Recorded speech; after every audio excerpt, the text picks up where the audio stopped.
سوال آیا ہے وٹ از صبر اینڈ وٹس، کیا اس کا تلقین ملتی ہے قرآن میں صبر کے بارے میں اور یہ سب کچھ۔ سب سے حیران کن بات عمیر بھائی یہ ہے کہ سورۃ البقرہ میں دوسرا سپارہ سیقول السفہاء،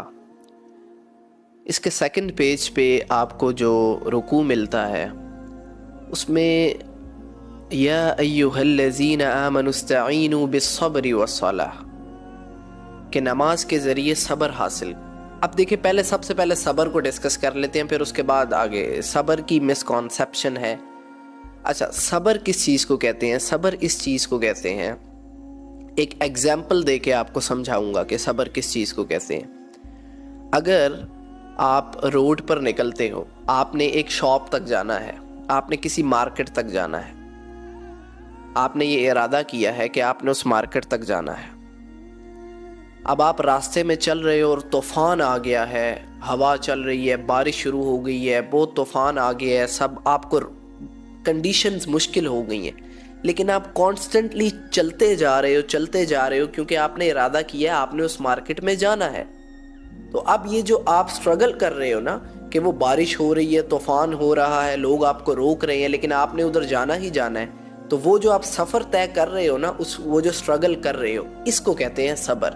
صبر کا مطلب یہ نہیں ہے کہ اگر فار ایگزامپل کوئی ایسا کام جو غلط ہے، جیسے ہمارے پاکستان میں صبر کو ڈیفائن کیا جاتا ہے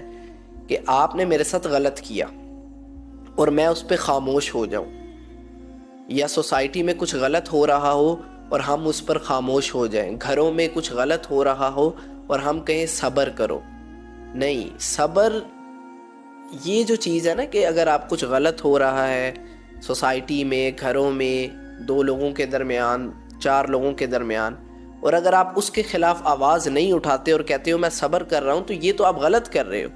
کیونکہ آپ نے جو غلط چیز ہے اس کے خلاف آواز اٹھانی ہے، جو چیز غلط ہے اس کے خلاف آواز اٹھانی ہے۔ تو ہمارے ہاں کیا ہوتا ہے کہ ایگزامپل دیتا ہوں کہ ہماری مائیں بیٹیوں کو کہ یہ تو ہمارے خاندان کا رواج ہے، صبر کرو، کچھ غلط ہو رہا ہے، کوئی پریشر ڈالا جا رہا ہے، کچھ ایسے ویسے، اور ایسے کہا جاتا ہے کہ صبر کرو، چپ رہو، خاموش رہنے کو بیسیکلی صبر کہا جاتا ہے۔ صبر پہلی چیز تو یہ ہے، صبر اس چیز پہ کیا جاتا ہے جو حق ہے۔ غلط چیز پہ آپ صبر اس پہ برداشت کرو، اس کو صبر نہیں کہا جائے گا۔ غلط چیز جو ہے، جو ظلم ہے، اس کے خلاف آواز اٹھانا ہر انسان کا فرض ہے، میں یہ سمجھتا ہوں، کیونکہ سورۃ العصر میں بہت ہی ضروری بات آئی ہے، والعصر ان الانسان لفی خسر الا الذین آمنوا وعملوا الصالحات وتواصوا بالحق وتواصوا بالصبر۔ پہلے آپ نے حق کے ساتھ کھڑے ہونا ہے، جب آپ حق کے ساتھ کھڑے ہوتے ہو تو پھر آپ پہ مشکلات آتی ہیں، اور پھر آگے آیا وتواصوا بالصبر۔ تو میں نے جو مثال دی ہے کہ فار ایگزامپل آپ باہر جا رہے ہو، روڈ پہ طوفان آ گیا، لیکن آپ حق، کسی جائز چیز کے لیے، کسی حق کے لیے جو ہے آپ سٹرگل کر رہے ہو، آپ چل رہے ہو، طوفان آ رہا ہے، آپ کو فرق نہیں پڑا، آپ کانسٹنٹ ہو، تو یہ ہوگا صبر۔ کسی غلط چیز پہ خاموش رہنے کو صبر نہیں کہا جائے گا۔